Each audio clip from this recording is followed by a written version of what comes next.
Hello everybody, welcome back to another episode. This video is brought to you by Magic Spoon. Finish my mouthful.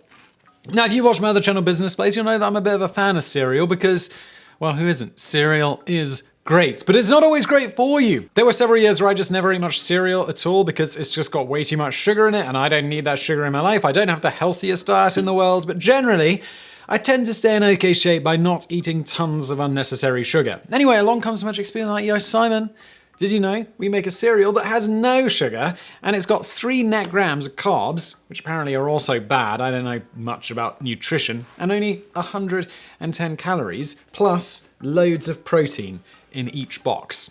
It also tastes great. I'm not going to shovel all of this into my mouth right now because, you know, professionalism, but they did send me a whole bunch of boxes and I've got those here to show you. I don't think this is the entire flavor. I'm pretty sure there's a just sugary flavor as well, but I don't have to hear. Blueberry, cinnamon, peanut butter, fruity. The peanut butter and the cinnamon are extremely delicious. These are brand new to me. This one is not open. I actually finished all of the other peanut butter they sent me, so I had to keep this one to show you guys, and so I can't eat it, which is kind of sad. Cinnamon is also incredible, as are all of the flavors from before. Build yourself a personalized cereal box full of custom flavors as well, and get that shipped out to you. Anyway, click the link below or go to magicspoon.com/brainfood, build your own variety pack and try it out. Use the promo code BRAINFOOD and you'll get free shipping. Also, Magic Spoon has a 100% happiness guarantee, so if you don't like it, you get your money back, which is perfect. And let's get into the video.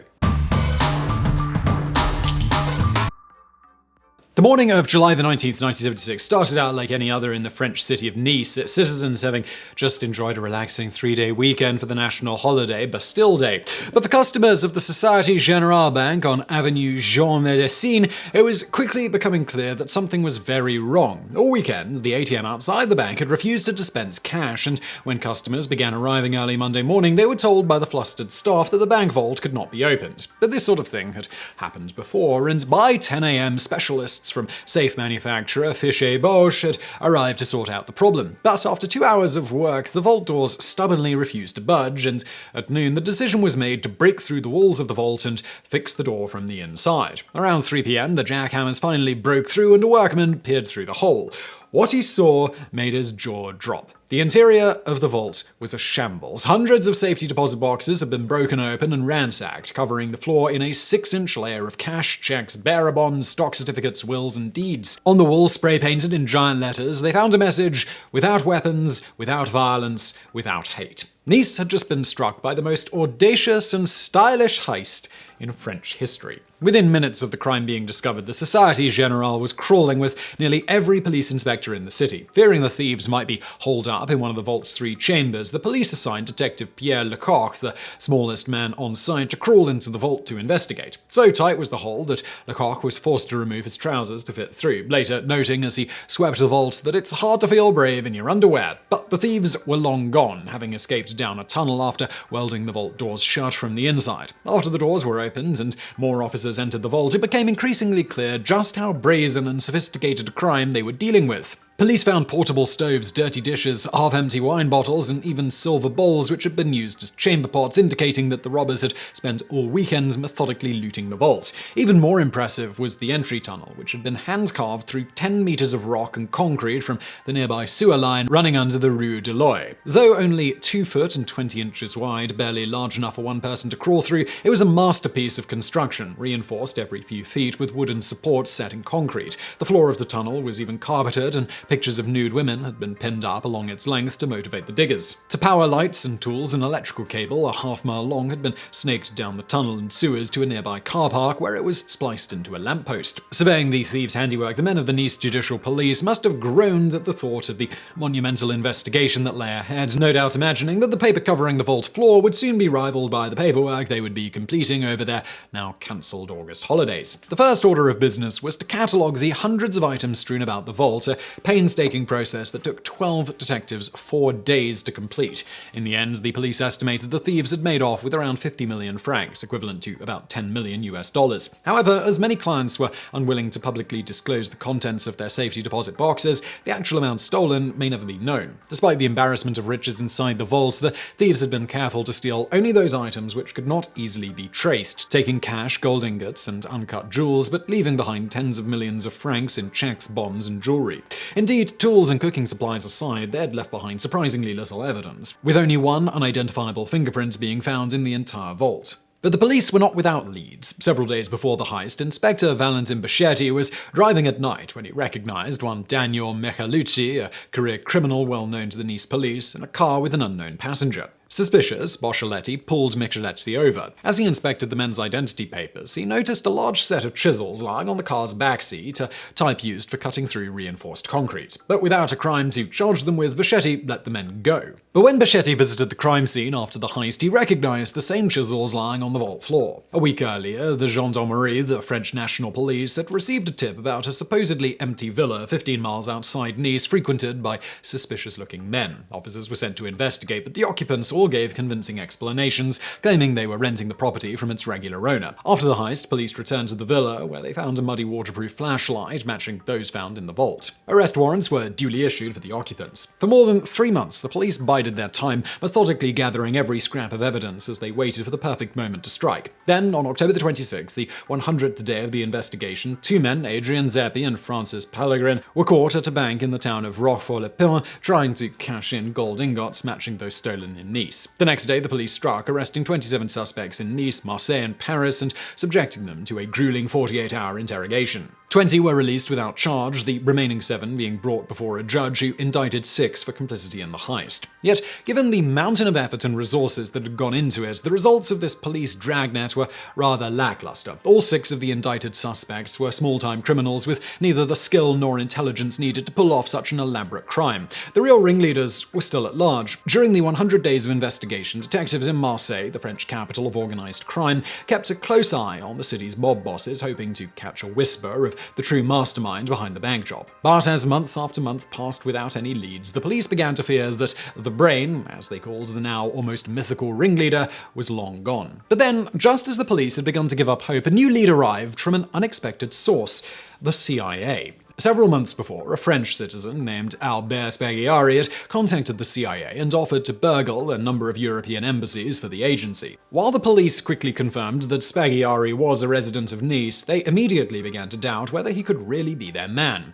Albert Spaghiari, known to his friends as Bert, made his living as a photographer, running a small photo developing lab at 56 Rue de Marseille in Nice. He had also purchased and refurbished a rundown farm in the countryside where he and his wife Marcel, a nurse, raised chickens on the weekends. He was, by all accounts, a quiet, hard-working man and a pillar of the community, the last man his neighbors would suspect of masterminding the greatest bank robbery in French history. But as the police dug deeper into his past, the clean-cut image quickly crumbled away. Born in 1932 in the town of Chieri, from an early age, Albert Spaghiari was drawn to crime, running away from home at the age of 17 to join legendary Sicilian bandit Salvatore Giuliano.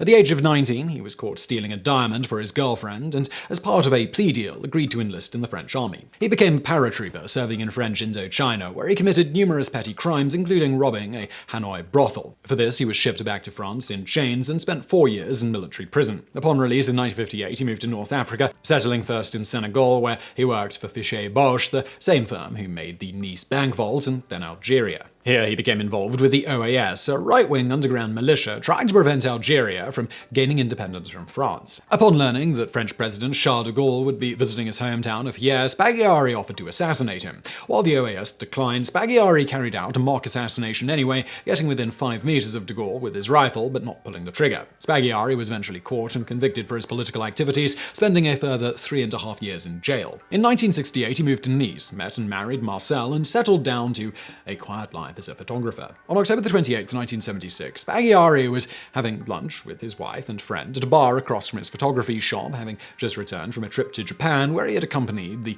mayor of Nice, Jacques Médesson, as a photographer.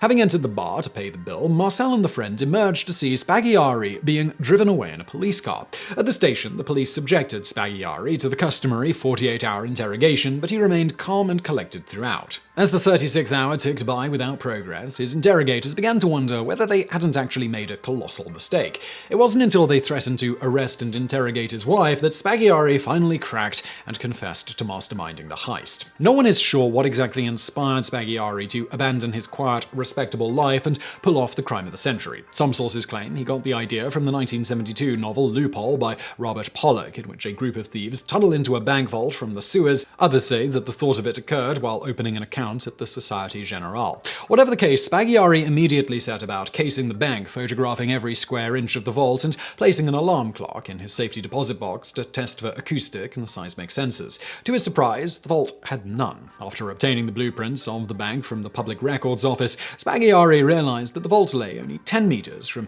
a nearby sewer line, which itself lay only 400 meters from a service road running alongside the underground Pelion River. With this information in hand, Spaghiari traveled to Marseille and presented his plan to mob boss Jacques Cassandri, who immediately expressed interest and supplied the necessary men and materials. 2 teams of 10 thieves were organized, one made up of mobsters and the other of Spaghiari's old friends from the OAS. The equipment was driven in a van to the service road, then transported through the sewers in inflatable rubber rafts. Over 2 months, the men painstakingly bored through 10 meters of concrete, stone, and soil to the bank vault, digging by hand to avoid making too much noise. The date of the break-in was set for the morning of Friday, July the 16th, after the bank had closed for the long weekend. But after chiseling through the final half-meter of reinforced concrete, the thieves discovered they had a major problem. Their tunnel had emerged right in the middle of a large freestanding safe weighing several tons. Undaunted, they used hydraulic rams to tip the safe forward, aware that if it tipped over completely, the noise would bring the police down on their heads. In the end, they managed to wedge it far enough for a person to crawl through. Once inside, the thieves had a field day, tearing open 317 safety deposit boxes,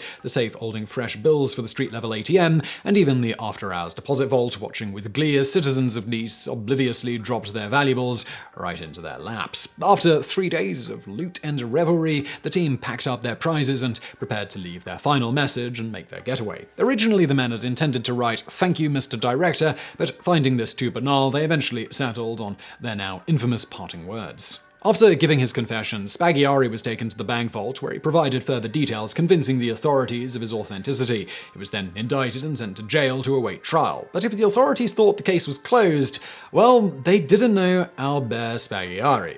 On March the 10th, 1977, Spaghiari appeared with his lawyer before a judge at the Palais de Justice in Paris. Spaghiari handed the judge a document which he claimed contained evidence pertinent to his case. But when the judge read the paper, he found it was written in an indecipherable code. With the judge thus distracted, Spaghiari proceeded to leap out of the window, landing on the roof of a car 9 feet below. His training as a paratrooper having helped prevent him from breaking both ankles, Spaghiari then leapt onto a motorbike driven by an accomplice, taking a moment to shout au revoir to the stunned judge before speeding away. Incredibly, Albert Spaghiari was never recaptured, spending the next 12 years on the run between South America and Europe. During this time, he wrote an account of the heist titled The Sewers of Paradise and managed to sneak into France several times to visit his dying wife before finally dying of lung cancer in 1989. His body was returned to France and buried at his family home. 44 years on, and little of the $10 million stolen from the Societe Generale has ever been recovered, and the 1976 heist remains one of the greatest unsolved cases in French history. Now all we're wondering is, where is that French Ocean's 11 remake?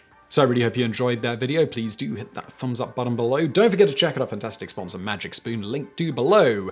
And thank you for watching.